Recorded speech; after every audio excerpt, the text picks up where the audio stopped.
The morning of May 14th, 2020 started differently for Josh Bishop, and that was by design.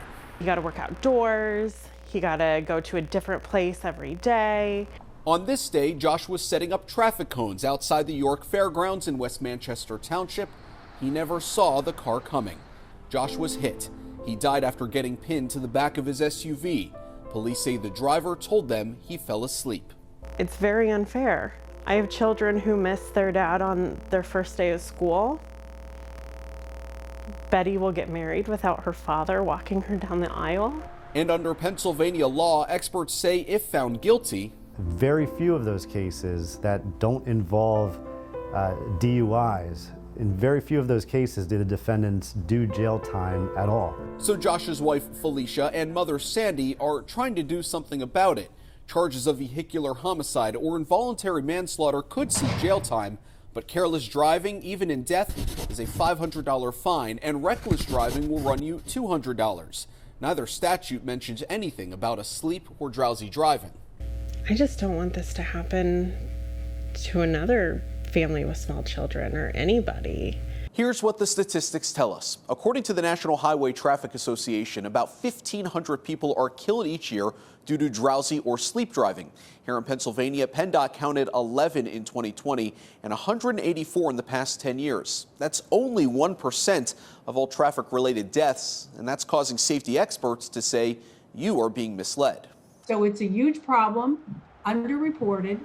And we have to do more to educate the public about the importance of sleep. Pam Shadle-Fisher of the Governor's Highway Safety Association wrote a 2016 report which estimated about a third of all drivers admitted to drowsy driving over a 30-day span, and that crashes from fatigue drivers resulted in closer to 6,400 fatalities a year.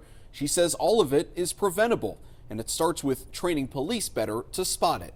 You know, when you go through training to become a police officer, there's a lot that you're going through. And so, you know, is drowsy driving one of those areas that you're going to focus on?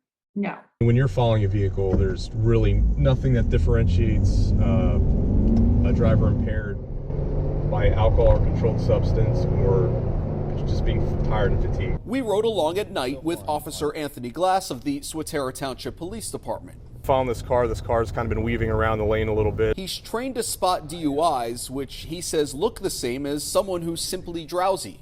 I would say it'd be hard for me to go a night of actually looking to go and detect DUIs where I don't encounter at least one person that I thought was driving under the influence and may have just been distracted or tired. Those indicators are the same, where one path is going to lead to an arrest, the other at most is going to lead to a traffic citation. But according to the CDC, if you get behind the wheel of a car after being awake longer than 24 hours, well, it's like having a blood alcohol level. It's above the legal limit.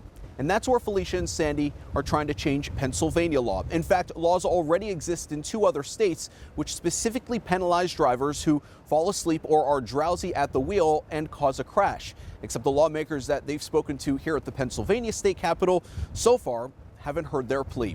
We get into what they've been told as our Drowsy Driving series concludes Wednesday on Fox 43. In Harrisburg, Matt Maisel, Fox 43 News.